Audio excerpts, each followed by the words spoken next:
Well, hello, and thank you for joining us here today in downtown Edmonton. My name is Mike Ellis, and I am the UCP candidate in Calgary-West.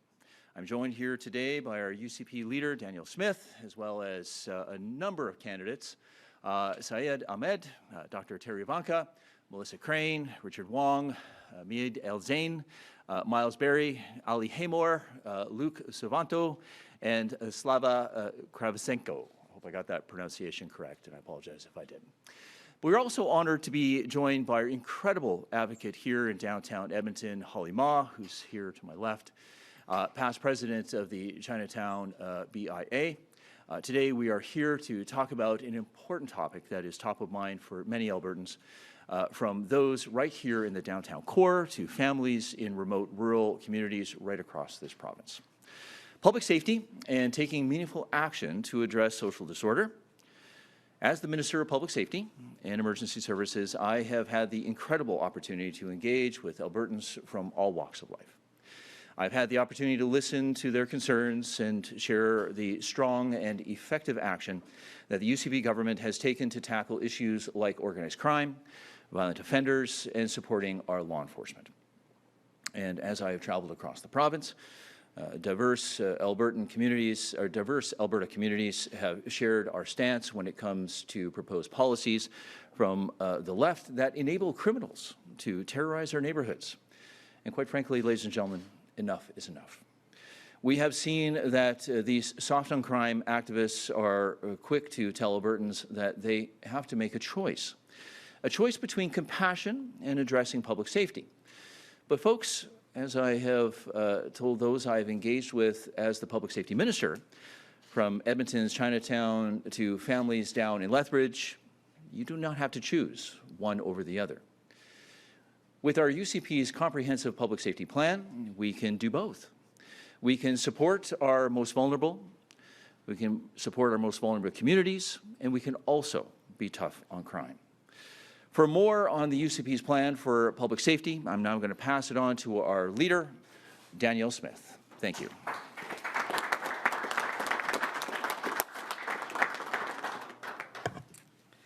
Well, thank you, Mike, and thank you all for being here today. I'm pleased to be joined by Mike Ellis, United Conservative Party candidate in Calgary-West and former police officer.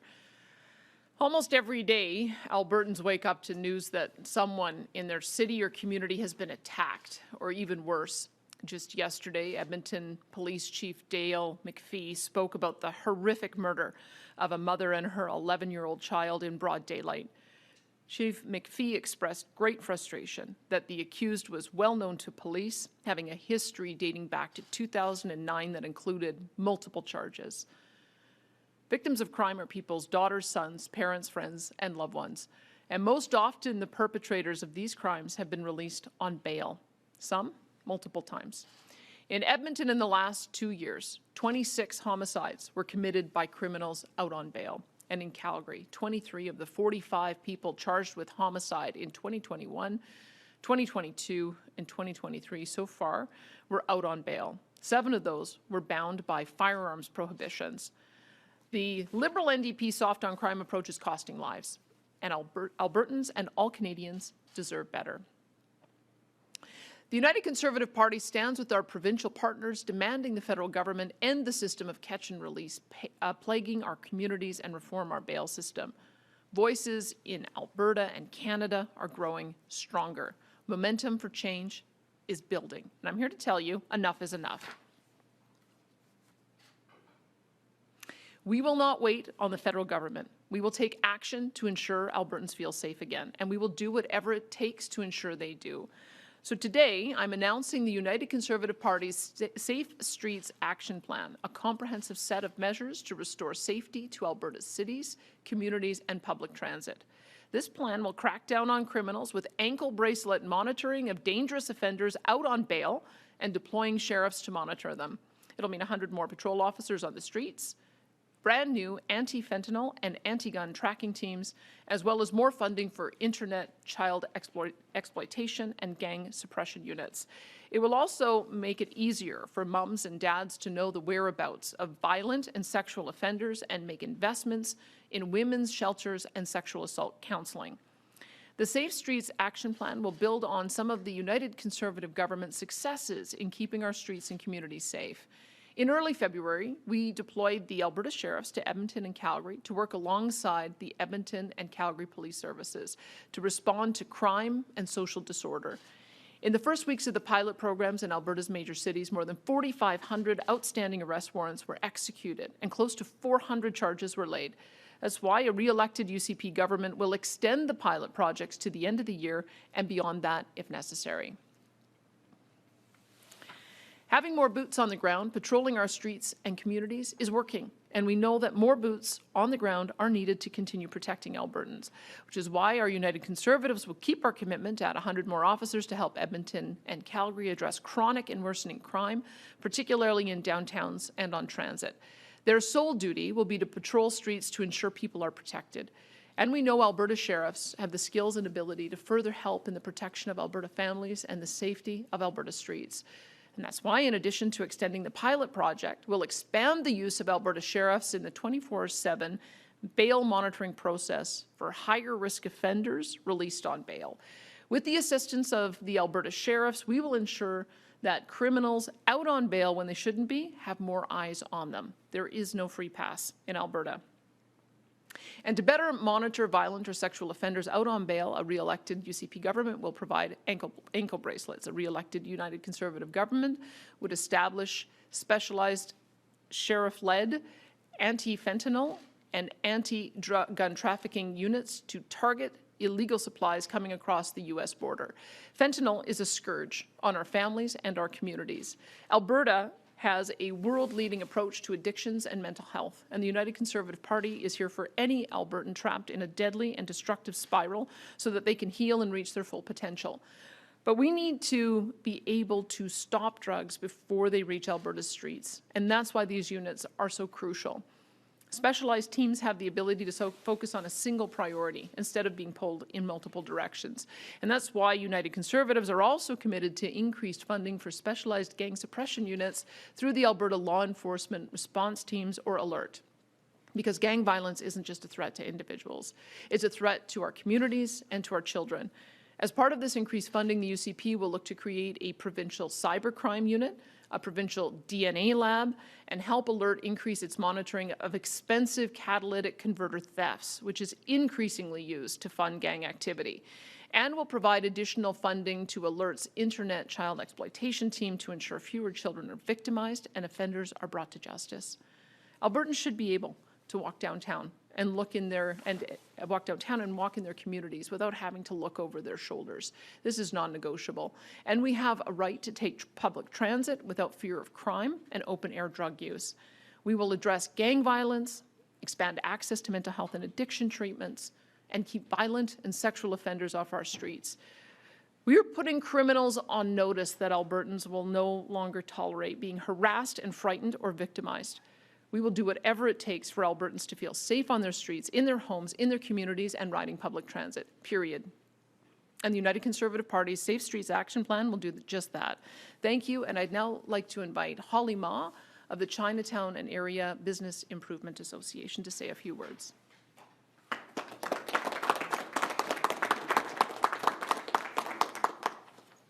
Thank you, Leader Smith, and good morning, everyone. Chinatown is suffering. We are experiencing unprecedented safety issues. You are witnessing the demise of a Chinatown that wants to survive. Safety is the most integral part of this survival.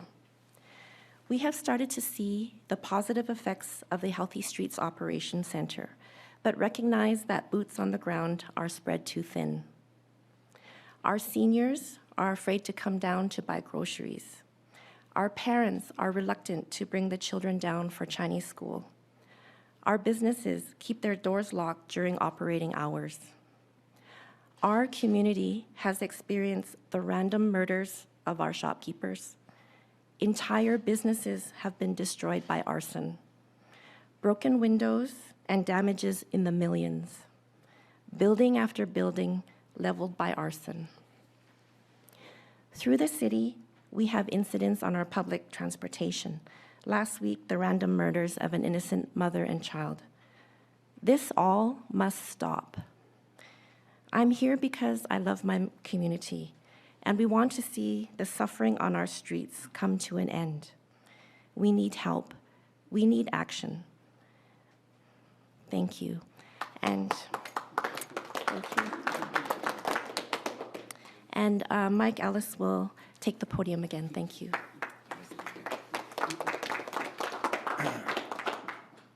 Well, thank you very much, Holly.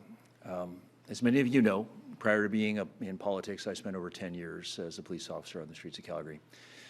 A lot has changed in law enforcement since my time on the streets, and as we've seen, a segment of the population aim to villainize the men and women of our police services who put their lives on the line every day and every time they answer a call to service. At the same time, this villainization has been happening. We've seen crime, especially violent crime, increase. This villainization is unacceptable. Albertans know it, and the UCP know it, especially during a time of increased social disorder in our communities. That's why I'm concerned about the number of, quote, defund the police, unquote, candidates running in this election. And that's also why I'm so proud of this announcement today and a follow-up announcement by some of my fellow candidates. The UCP understands that the government has a role to play in keeping our families and communities safe. That role includes effective and meaningful policy changes, like the ones that we have taken over the past 4 years. We've made strong legislative changes, including the introduction of Clare's Law, further work to protect survivors of human trafficking and preventing convicted sexual and dangerous offenders from being able to legally change their names. The important role of government also includes actual supporting our law enforcement and not just talking about it. You know, I was humbled to take a significant action on this over the past 6 months with the creation of the new teams and increased funding for existing units. And the UCP is committed to continuing this work. We expanded the mandate and powers of the Alberta sheriffs for effective law enforcement across the province and further redeployed sheriffs in, of course, downtown Calgary and Edmonton. It was our UCP government that also took tangible action with the creation of the gang suppression units and firearms investigative units and launching a fugitive apprehension team. United Conservatives will do whatever it takes for Albertans to feel safe in their homes, in their streets, and their communities. And what we're promising today will build off those earlier steps. It is no secret that fentanyl has devastated the lives of thousands of Albertans. Those on the left would look to completely decriminalize the incredibly dangerous drugs such as fentanyl. And let me be clear, this would only empower organized crime. It would empower the criminals, and it would hamper the efforts of our law enforcement community. Criminals are profiting off the addiction and, of course, the death that is caused by this drug. And it's time that we say, as a community, no more. A new anti-fentanyl team led by the Alberta sheriffs will take the fight right to our U.S. border to stop these drugs from crossing into our province. And they'll be joined by an anti-gun trafficking team that will work to stop illegal guns from making their way into the hands of the criminals and the gang members. Because while the federal government targets legal gun owners, we know that the gun violence being perpetrated on Alberta streets come from illegal sales and trades of guns and people whose first thought, unfortunately, is violence. I'm going to give you a small, slightly anecdotal story. I had the opportunity to walk the streets of Vancouver a few times over the last several years. I recommend people not go and walk the streets of Eastside Vancouver. It is extremely dangerous. Those are not just my words. Those are the words that were coming from the law enforcement community in that particular area that I was speaking with. But I want to talk to you about a young fellow by the name of Colin. Colin was out with us. Colin's in recovery. Colin is a young gentleman who is spent a good portion of his life in jail. If you looked at Colin, you would probably be intimidated by Colin. He's got the You know, he has a serious history when it comes to being part of a gang, and he certainly has a serious history of incarceration. But Colin and I got to know each other, and we talked. And, you know, I asked him how long he had spent in jail. And he had indicated that he had spent probably over, you know, in and out of jail for probably well over 8 years. And of course, in Canada, that's actually a significant amount of time. Because of his addiction, I believe that I made an assumption that he was, you know, doing petty thefts in order to, you know, assist with his habit. Usually it was fentanyl or quite frankly, crystal meth or a combination thereof. And Colin very sheepishly put down his head and he's like, "No, sir, Minister, that's not the crimes I was committing." I said, "Oh, wow, okay. What crimes were you committing?" "I was committing armed robberies right across Canada, getting firearms, going to banks, other institutions, hopping on top of the tables and the desks, pulling out a gun and basically saying, 'Give me all the money.'" And he was doing that in order to feed his habit. Now, I can tell you, I asked Colin, I said, "Colin," I said, where did you lawfully purchase that firearm?" I said. He looked at me with very stunned amazement. He said, "Minister, what are you talking about?" He said, I didn't lawfully purchase this gun." He says, "We get it because it's smuggled across the border from the United States." And that's the point I'm trying to make. The evidence that comes, whether it be through anecdotal stories, or whether it becomes through our folks from the Alberta law enforcement response teams, will tell you that these illegal firearms, which are creating havoc in our communities, are not coming from lawful gun owners. They are coming from the United States, or they are coming from lawful gun owners who have been robbed. That's the fact. Now, I must give credit to Colin as well. Although he's lived a very tough life, his addiction, he's overcome his addiction. And as a result of overcoming his addiction, he is leading a very productive life. So recovery, ladies and gentlemen, for anybody listening, and you all know that I was Minister of Mental Health and Addictions, recovery is possible, and that's why we put all these supports in place. So folks, I just want to let everybody know that United Conservatives, we're putting criminals on notice. And our message to those who prey on our most vulnerable in our communities is quite simple. Enough is enough. Albertans are no longer going to tolerate being harassed or frightened or victimized. We're the only ones with a credible plan that puts families at the center of safety, because as citizens, you have rights too. You have a right to live in your community, free of violence and social disorder. You have a right to take transit to school or work without harassment. And your children have a right to play on the streets without fear. The UCP is committed to protecting those rights, and we look forward to being able to continue that important work. And with that, we will turn it over to questions. All right, thanks everybody. They have quite a few questions today, and so everybody please just line up the mic if you have a question, please your name and your outlet, and we will be taking one question so we can get through as many as we can. Go ahead. Hi there, Janet French from the CBC for the Premier. A question about evacuation payments. Some evacuees are telling us that this wildfire situation is very different than the Fort McMurray wildfire situation, that they're being displaced multiple times and would therefore not qualify for the evacuation payment under the current structure. How much wiggle room is there to reconsider changing the payment program so that more evacuees would qualify? You know, we're going to have a telephone town hall tonight with anyone who's been evacuated so that we can get some feedback from them on what is working and where they might need more support. The policy that had been passed in 2020 was related to those who had been displaced for 7 days or longer. It initially was only for uninsured losses, so things like floods. We made the decision to have that exemption right away. That was one of the reasons why we had our Emergency Management Committee meet, so that even those who might be able to get insurance would be covered. And the importance of that is, as I talked to insurance companies, I discovered that many of them have deductibles, and so we wanted to make sure that people were supported. Plus, Red Cross had 3 days that they were providing for hotels. I recognize that might be particularly challenging. I do believe Evansburg and and we still have returned home. So we'll get feedback on this, and depending on what I hear, I will certainly take that back to our cabinet for discussion. I think we all realize, though, that if somebody's been out displaced for 7 days or longer, it's pretty clear they're going to need additional support. So that was the thinking behind it. But we started with an initial policy, made an amendment, and if we need to make further amendments, well, I'll bring that back to my emergency cabinet.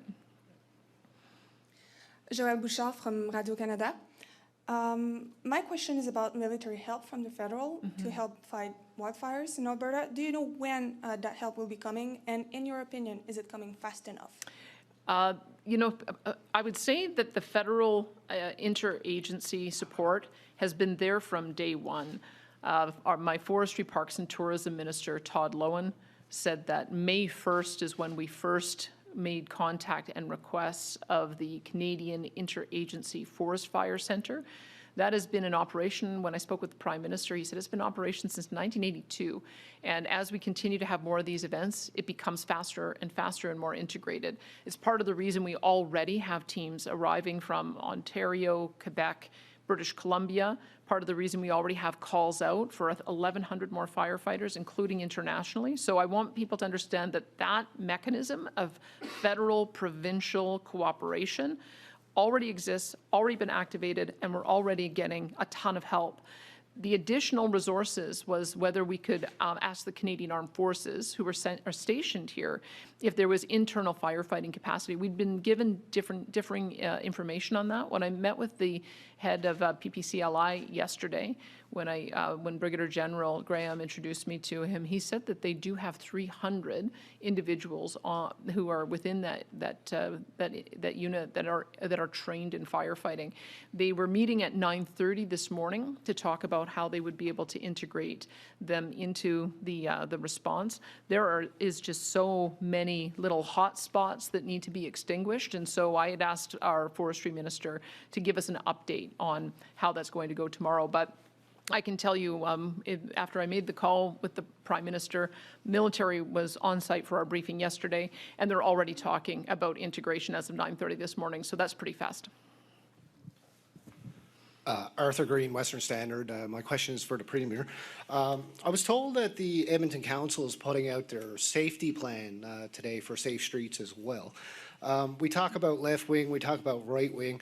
Can you just tell me how left wing safety policies differ from right wing safety policies? I can only tell you from what I have observed in Vancouver East Side and all down the coast of California, is that I think the problem associated why those communities end up in the state that they are, with the tent cities and the increasing amount of drug addiction and the increasing amount of social disorder, is that there isn't a pathway and a support for additional mental health support. Is why we have taken a two-pronged approach. We'll have more to say about our mental health approach, but it's become known as the Alberta model. People are coming from around the world to see what it is that we're doing. It builds on some of what we've seen in Portugal, where you support harm reduction, but harm reduction as a pathway to get into treatment.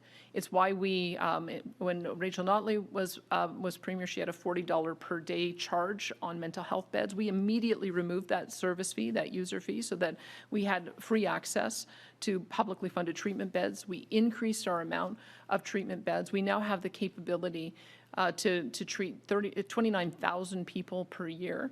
And it's because we have that foundation of a pathway to recovery. We're building 10 recovery communities. The first one have already opened, one in Red Deer. It's because we have that pathway to recovery that we now have the ability to also augment that with the policing response. Anytime you can confront somebody on the street, there's sort of two different pathways. Some really do have a mental health addiction or healthcare concern and crisis, and we have to have a pathway to help those folks. But there are others who are preying on them through organized crime and gangs, and there are others who are really bad dudes who are hurting people, and we have to be able to differentiate those two, have a pathway for both. That's what I think is missing in the sort of a more left-wing response. I don't think that they're tough enough on either. I don't think that they give enough access to treatment, and I don't think that they give enough enforcement on those who mean to harm us. And that's why we have such a different policy. And I think our policy is going to work. You can already see the results. The third aspect to this, which is really alarming to me, which I certainly do not want to see in Alberta, and we've taken a strong stance against it, is what has become known as safe supply. And I must tell you, I don't think there is such a thing as safe supply of heroin or fentanyl or crystal meth. We will not be providing government-funded drugs to people. We will be finding a pathway for them to be able to get off those harmful drugs. And you can already see the results in Vancouver.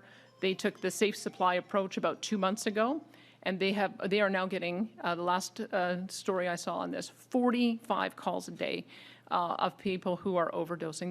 That's up double in 2 months. So that's what I would say. There's sort of three big aspects about what's different between our approach and what we would see with a left-wing approach. Sure, and Catherine Gurkowski, Alberta Today. We're going to be seeing more frequent and intense natural disasters, whether it be wildfires or flooding, and I'm hoping you can tell me what your mid to long-term climate resilience plan is. Is it more emergency contingency funding? Is it flood mitigation projects? What's the mid to long-term plan? Well, there's a couple of aspects. I'm sure you saw our emissions reduction and energy development plan that was released a couple of weeks before the election call. And that charts a pathway for us to align with the federal aspiration of being carbon neutral by 2050. So we are going to work with federal counterparts in order to reduce emissions in a way that's logical, practical, affordable, and makes sense for our province, which means having transition to reduce emissions but continue to rely on bitumen beyond combustion, hydrogen, having a geothermal, lithium development, having export of LNG, as well as ultimately introducing small modular reactors. So we know that there has to be some work on that side. But I think what more practically what people need to see is that as long as we're going to have severe weather events, and we do, we've had numerous severe weather events. My experience when I was last in politics was the Southern Alberta floods.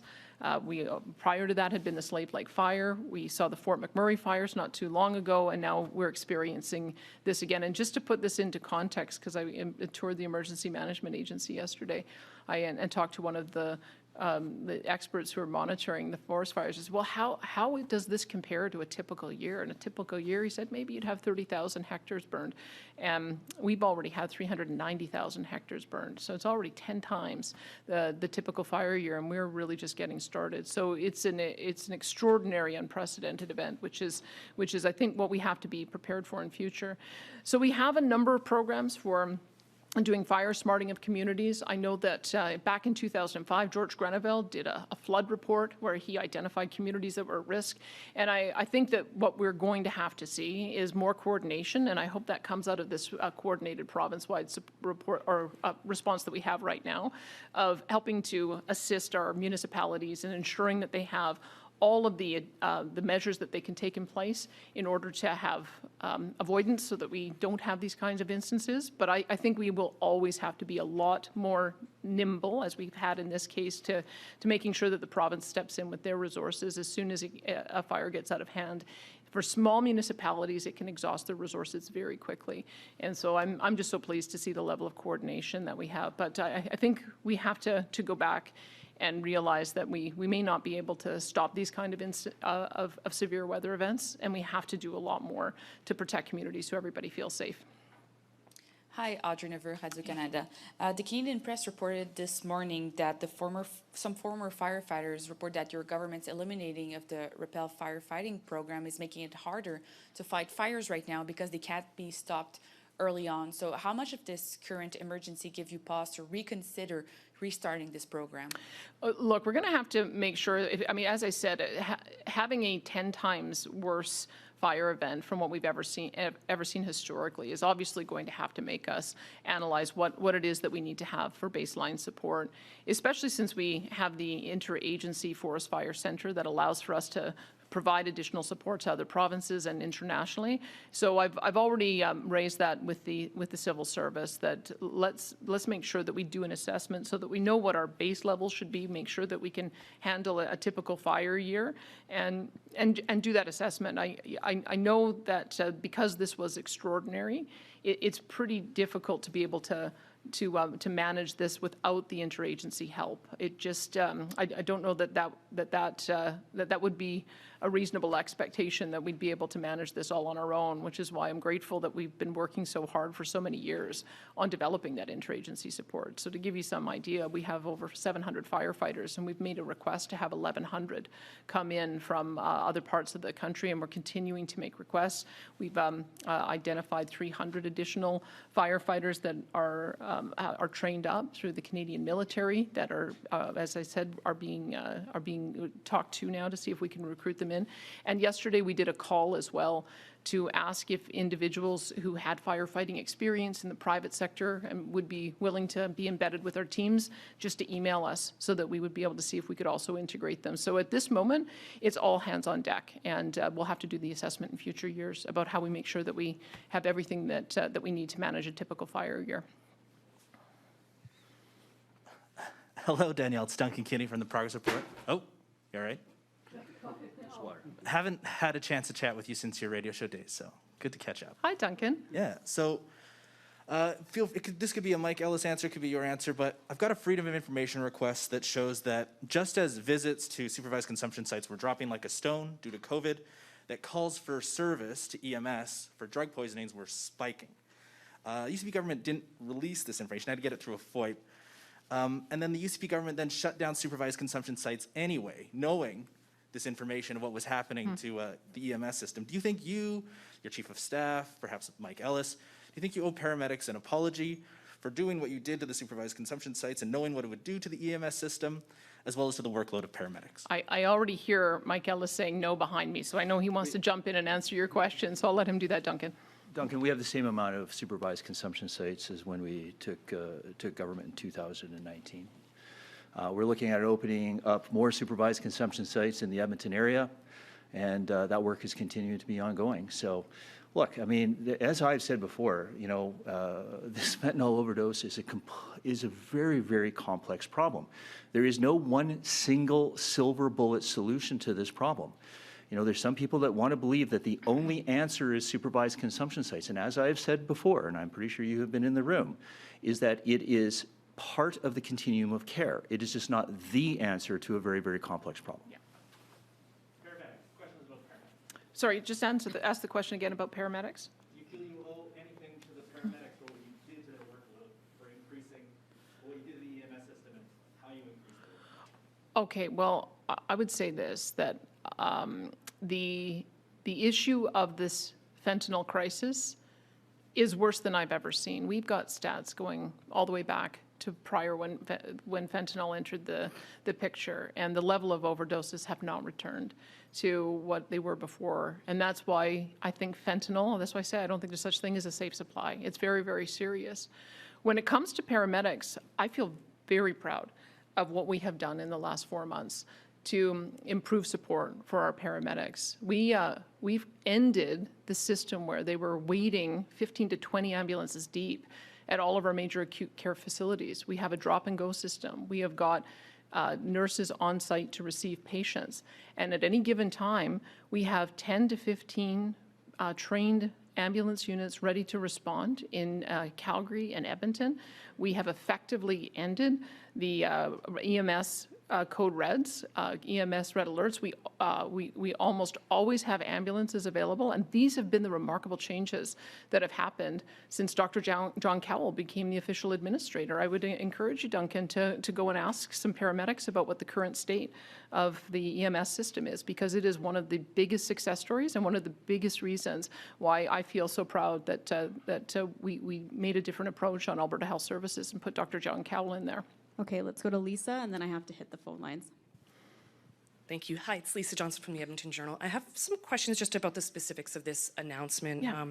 The press release noting that you plan to make it easier for moms and dads to know the whereabouts of violent and sexual offenders. I'm wondering if that relates to the bracelet monitoring program or what specifically that is. And I'm also wondering if you can clarify what this other clause means, make investments in women's shelters and sexual assault counseling, because we saw obviously with the budget, the Association of Alberta Sexual Assault Centers Services called your budget a snub. It was $10 million lower than their request. They'd requested a $14 million increase to deal with the demand, and I think $4.2 million is what the budget saw increased to them. And as you know, that kind of preventative service obviously prevents homelessness, addiction, some of the things we're talking about today. So I'm wondering if you have, that means the UCP has plans to increase that budget line more.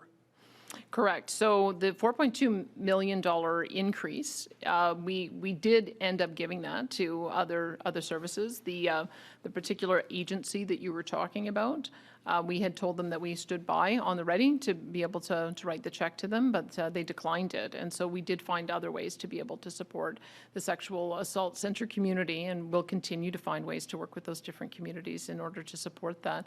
The ankle bracelet monitoring is going to be very important. The main difference that we're going to see is that if the federal government does not address the issue of the catch and release, we know we have to step in. That's why we will be using the ankle bracelets in order to be able to monitor. And I think you've seen as well that when dangerous individuals are released into the community, the police often send an alert out to the community. So rather than just sending out an alert, we'll have those two things together. I'll see if Mike has anything he wants to add. Yeah, excellent answer, Premier. The only thing I would just add to that is that when we're talking about the mothers and fathers and people that, you know, the policy would be similar to Clare's law, right? Except for as it pertains to serious violent offenders. Again, no different was what the Premier had noted. The police will typically put out a warning if somebody is certainly going to be a risk to the community. So that's where that policy would come in. All right, operator, let's go to the first caller, please. Dave Kaiser, Global News.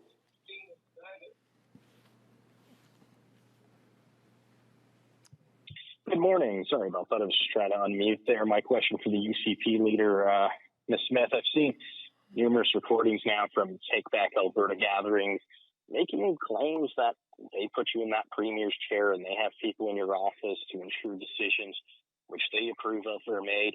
So the question's simple. Does Take Back Alberta have control of you or the UCP? Do you consult them on decisions? And if not, why is this group claiming otherwise? Well, look, I mean, we are a one-member, one-vote party. We have 120,000 members. We have a variety of different individuals who have a variety of interests and get involved with us for a variety of reasons. But we don't have specific caucuses or dedicated positions in our party for anyone, unlike the NDP. I mean, the NDP has dedicated positions on the provincial council for every union, including the Alberta Federation of Labour. They have dedicated delegate positions. They have a dedicated vote for their provincial leader when they have leadership contests.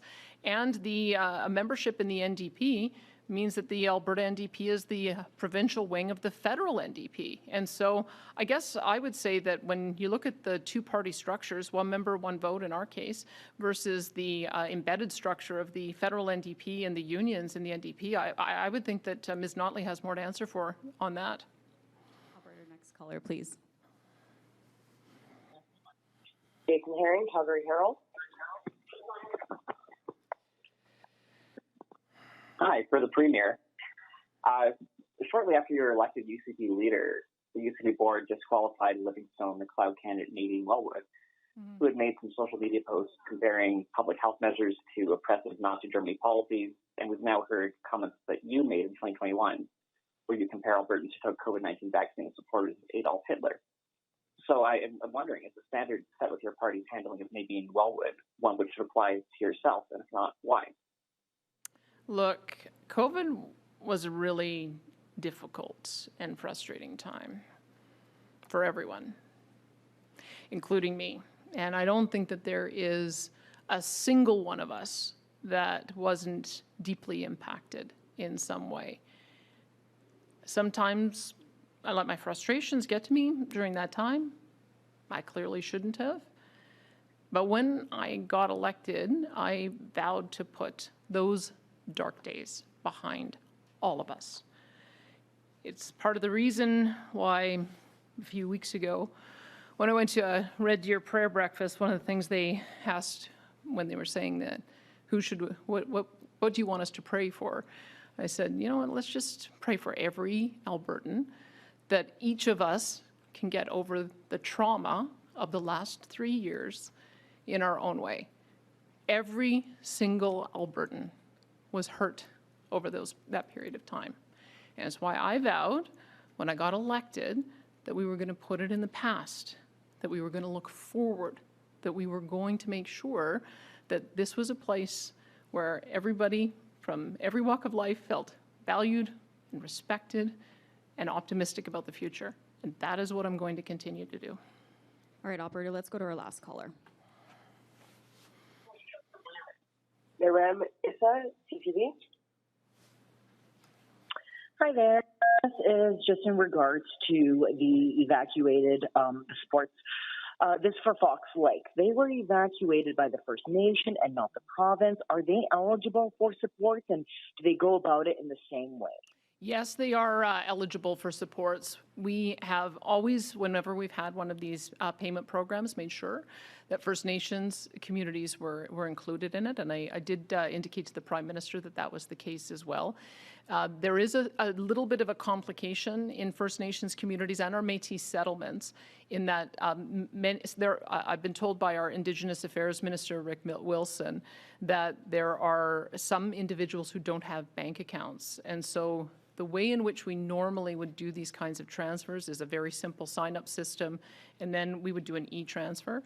In these cases, I've asked the department to work directly with First Nations leaders to make sure that we have the ability to provide charged cards. We've done that in the past where we've got chargeable cards so that people have the ability to get access to the dollars if they don't have a bank account. So it might take a little bit more work in Fox Lake to do that. Certainly our East Prairie Métis settlement is another one where we know that we may have to do that also.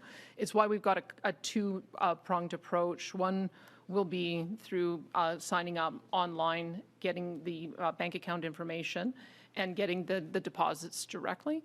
And the other will be for those who need it. We've got the registry offices through Alberta Social Services to do that. The number to call for anything related to wildfire is nice and simple. We're going to keep it the same way, 310-4455.